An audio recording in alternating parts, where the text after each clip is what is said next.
Welcome to the writing flock. We're glad to have you.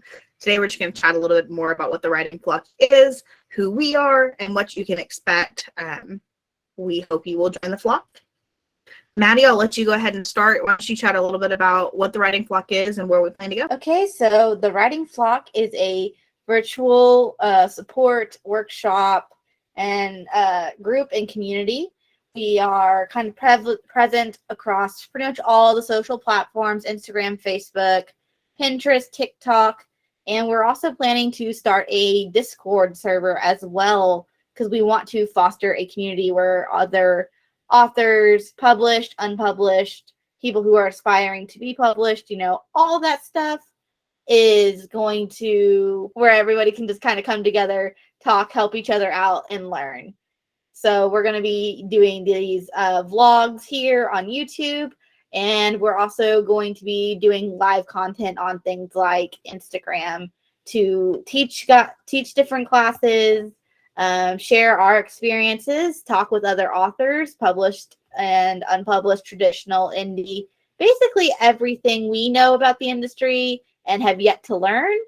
And it's going to be a learning experience for us, for you, and just, this is what we want to do with something we both love, and we want to share it with you guys. Thank you. So I'm Liz Generally. Some of you may have seen me in tag posts from our page.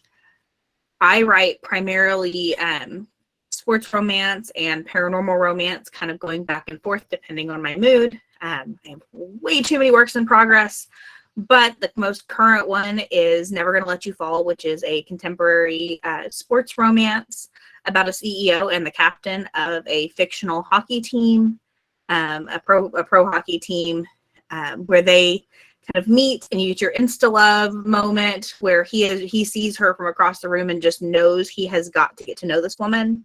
And then he doesn't see her for 3 years. And when she comes back, he is not about to miss his chance.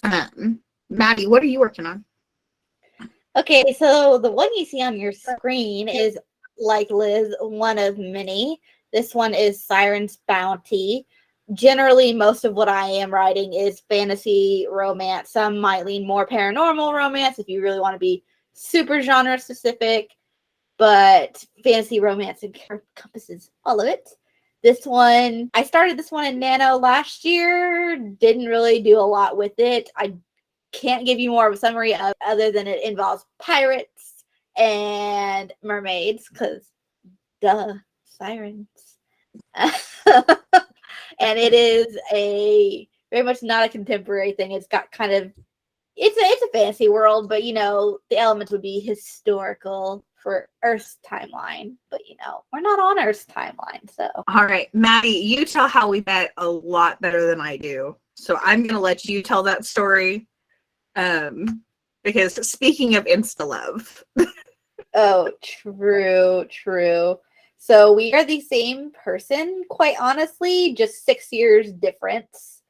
So I'm originally from Oklahoma, not there currently, hence why we wanted to start this virtual thing to keep us connected, but also to branch out with you guys. So in Oklahoma, where I'm from Piedmont, Yukon, Oklahoma City type area, and there's a group called the Yukon Writers Society. And I joined that group in 2017 when it was a itty bitty baby type group. It was run by our good friend Shayla Raquel, who we will eventually try to bring on here because she's awesome. And I joined it right before I went to college. So I disappeared from that group for 4 years. So the majority of the members, other than those like original OGs, didn't know me. I graduated college, came back to school, to Oklahoma for, a little short period of time, turned into a year. But as soon as I got back, I go back to writers group. And lo and behold, here is this lovely lady who happens to be turning in a critique for people to read and give their feedback for the next 2 weeks. And yes, it says she writes sports romance, but when I met her, she was all about the fantasy romance. And she still is. But I get there, I get her thing, I look at it, and I read the title, I read her genre description, I turn and I look at this woman, I'm like, you're going to be my new best friend. Yeah, we got paired to be accountability partners for the next 2 weeks. And it was insta love, like she said. And we've pretty much been best friends since. I got married within like a month of being back here as well. And only known her for a month. And I'm like, I want you at my wedding. She couldn't come to my wedding because I got married on 6 days' notice and her child was sick. But still. My bestie, my other half, my brain cell that we share. So you're going to hear that a lot when we just both click. It's going to be brain cell. That's where that comes from. Because we share a brain. Yeah. It's fine. We do share a brain about 90% of the times. And then sometimes we still look at each other and go, did you just say that? The very first time I ever met Maddie, outside of the writers group, this poor woman, we had a guy we were at the mall and he was acting kind of erratic, and I 100% mom armed Maddie into the mall and then went, yeah, we're best friends. Really? And that was like what, a week later? A week? That was like a week after we met because that was the first weekend. Maybe? Yeah, it would have been the first weekend. Or no, it was a couple of days. So it would have been like 3 days. Three days. It was 3 days to a week later when this happened. Yes. And lo and behold, best of friends, aunt to my kids, the other half of me. Other So than our Maddie. husbands. Yes. Well, you'll hear more about the husbands when we bring them on for some squawk time. Oh yes, that's so. right. Maddie, what is your current favorite read? Or favorite author? We can stick to favorite author if you can't come up with a specific one. That's such a hard question, no matter how you quantify it. That's just, for a reader, that's so hard. I mean, my current author obsession is F Kenney, just like you. So again, that's another thing. We literally found this author through TikTok at the same time. We're both texting each other being like, hey, I'm reading this thing. It's so great. Oh, who's it by? And we're literally telling each other at the same time, the same author, but we were reading separate books. Yes. I think you were reading to bring on eventually. So you were reading Pirate King. You were reading Captain of the Pirate King. I was reading the Gargoyle Prince. Yes. So definitely a favorite. I would say my favorite author is definitely a toss-up between Abigail Owen and F Kenney. Favorite read, though, I would still say my absolute favorite read was Don't Die My Love by Lurlene McDaniel. It is the book that inspired me to start writing. Gosh, I couldn't even tell you. It wasn't a book that inspired me. It was more of getting to write in class and being like, oh, this is my thing. And just obsessed. So my favorite book ever currently right now is Paradise by Toni Morrison, which you'll see me talk about that all over the place. I have a blog post about it. I did TikTok about it today. Well, it included it, but. So what is your current read? Not really on something right this second, but the book I'm going to try to start because I have it and I have some free time coming up is going to be this book here, which has a really pretty cover. And it's called The Believer, Encounters with the Beginning, the End, and Our Place in the Middle, which actually this is, I don't, honestly, I can't even remember. No, it's not. It is still a novel. So yeah, it's interesting. It's got a really interesting premise and a really pretty cover. So I will post a link to the book that I'm talking about in the description of this video. But I am currently reading War of Hearts by S. Young, but I'm reading it on Kindle Unlimited. So I do not have a hard copy of the book to show everyone. It is a paranormal romance between a werewolf with incredible hunting capabilities and his bounty, who I still have not quite figured out what they are. They're some form of an immortal. Fantastic read, very much enemies to lovers, very slow burn, with a ton of action and a villain that I cannot wait to see get his comeuppance. Speaking of comeuppances, what is your favorite tropes? Enemies to lovers. Enemies to lovers. Oh my god, that's probably my like absolute favorite, especially when it's done right. Like, do it wrong, and I get so mad. I'm a big fan of Why Choose. Of which one? Sorry. Why Choose? Reverse harem. Get your get whoever you want, however many you want. I just finished reading Fate Hollow Term 3 by Lyra Winters, and oh my gosh, I could have a whole rant session about that book. And that book is fantastic. The series is fantastic. It's well worth the read. But I would say favorite tropes for me. I love insta love. I don't like to wait for them to decide that they love each other. I kind of want it right up front, and then to see the conflict come from other things. Yeah. Other favorite tropes. I am a whore for wump. Give me a good hurt comfort. Give me some good angst. If you can make me cry, you have done your job. See, I do like that, but I love, like I said, I love enemies to lover. I love because I love banter too. I really love sarcastic, sassy banter. I also love grumpy sunshine cut pairings, which has got me super excited for the Assistant to the Villains book when, oh god, it's Hannah Marie. I think I'm trying to remember her TikTok. I think that is her name.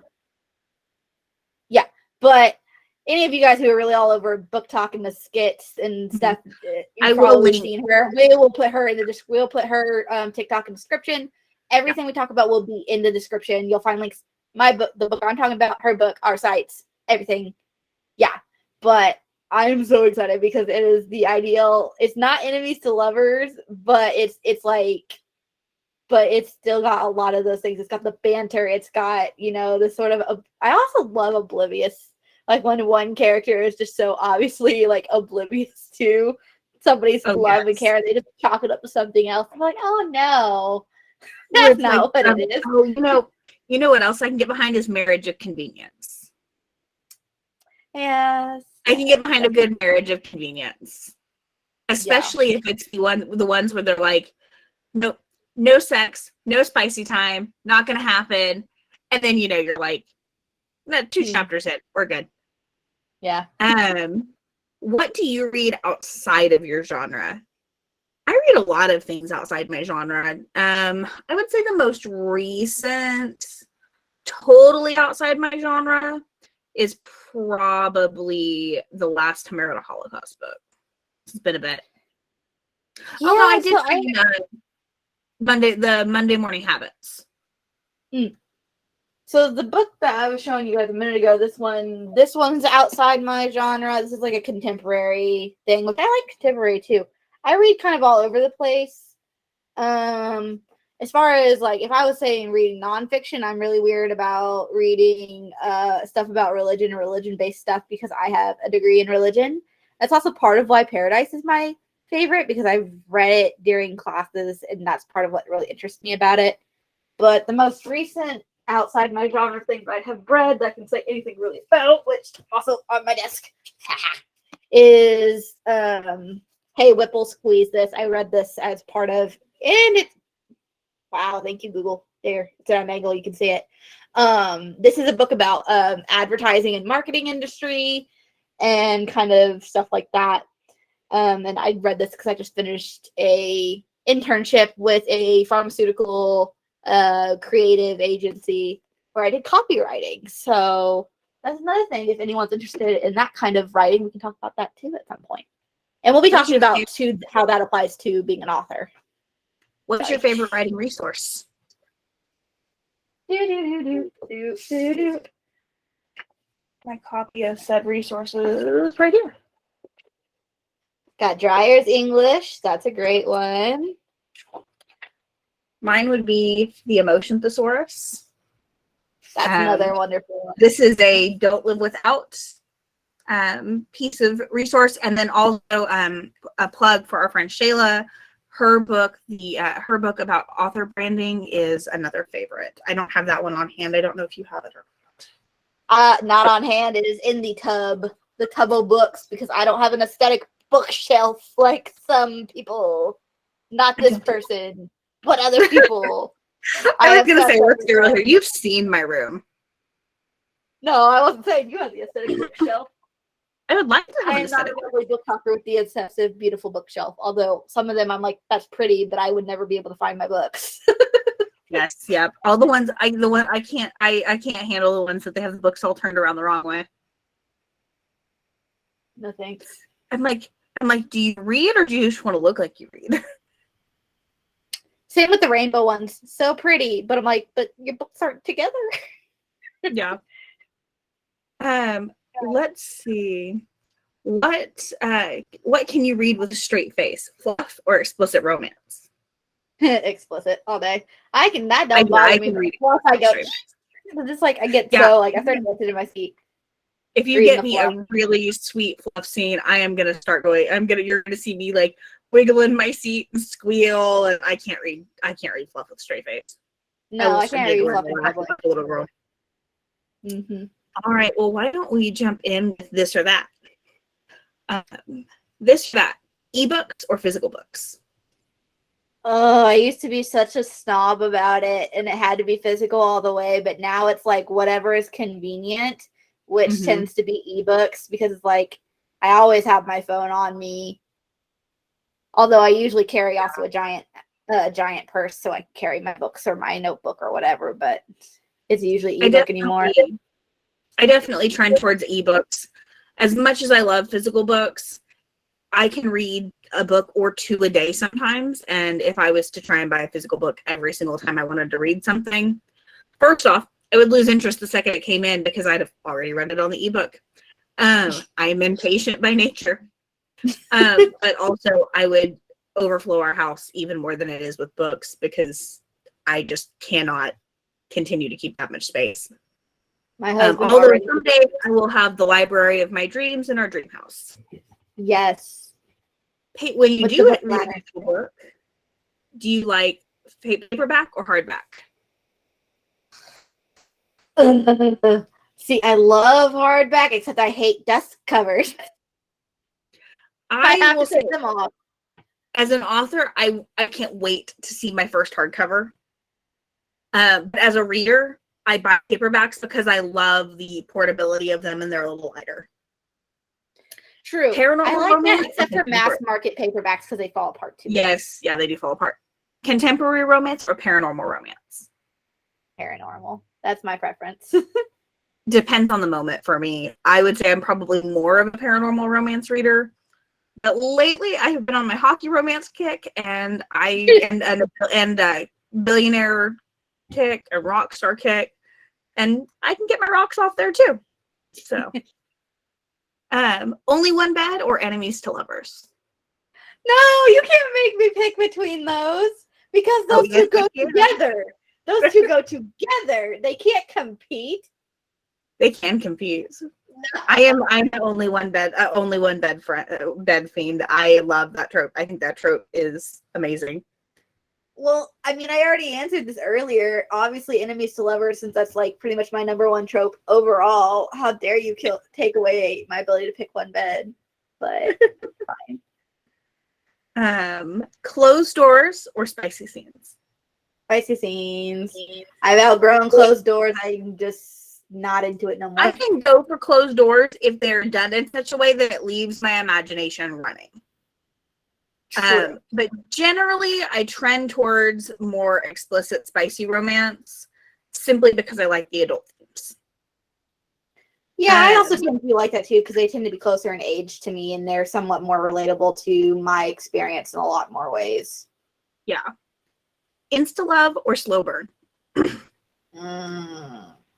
I will be honest, I cannot stand slow burn. I love a good slow burn though. Slow burn kills me. What I love when you actually combine the two and you get something like a fated mates, and there's a physical reaction. They both recognize it, but they're mentally not there, and so there's this mental slow burn as they fight against the physical pull. That's I can go for that, but if it's just outright slow burn with no no real chemistry, I lose Well, interest. that's a badly written slow burn then. If there's no chemistry, that's a poorly written slow burn. Yeah, maybe the whole thing about a good slow burn is that you're literally this close to boiling for forever. And then you get at the end where it just was like spontaneous, spontaneous bubbles. How about this one? Angst or fluff?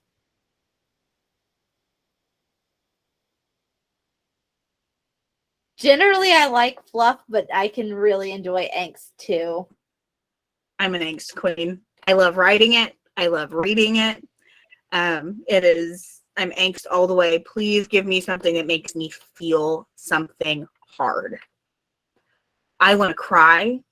I want to root for the characters and then cuss the author's name. I love my angst. If you could choose any book to recommend to our viewers, what would it be? Oh, goodness. That's the thing that changes as often as I read. Anytime I'll have a different book that I'm really hawking hard. It's also hard if I don't just pick a genre. So that's usually what I do. I cheat and I pick genres and recommend things. YA, or really if I had to pick one right now that I feel like is really important with the climate and just, everything else, I would say Firekeeper's Daughter, which again,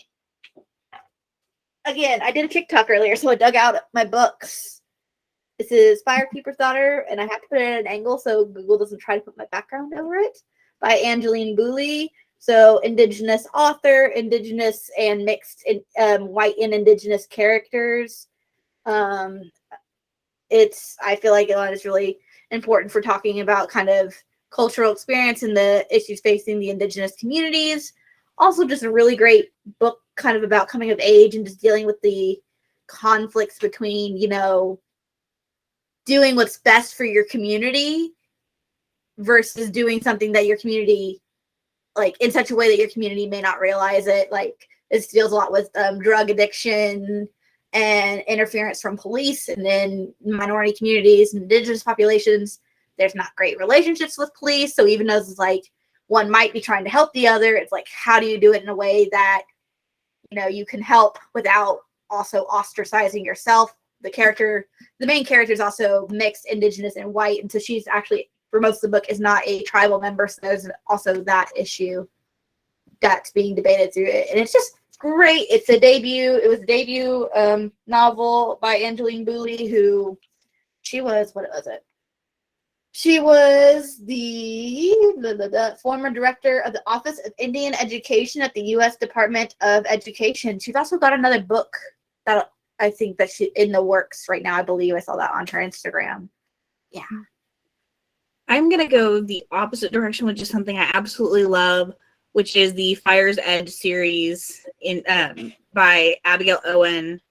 I cannot remember which book starts that series offhand, but I will definitely link the series below. Or it would be a very close toss-up with either The Gargoyle Prince or The Bride of the Fiend Prince by F Kenney. She's phenomenal. She's become a good friend. And she is absolutely, both of those women are absolutely amazing humans. With that, we are going to jump off and say goodnight. Thank you for tuning in. As always, subscribe if you loved our content, and hit the little bell so that you don't miss anything that we post next. There will be workshops coming and so many more fun things to see. Thanks, Maddie. I love you. I will see you soon, hopefully, or I will. Bye. Bye. Yeah, no mutinies. Bye.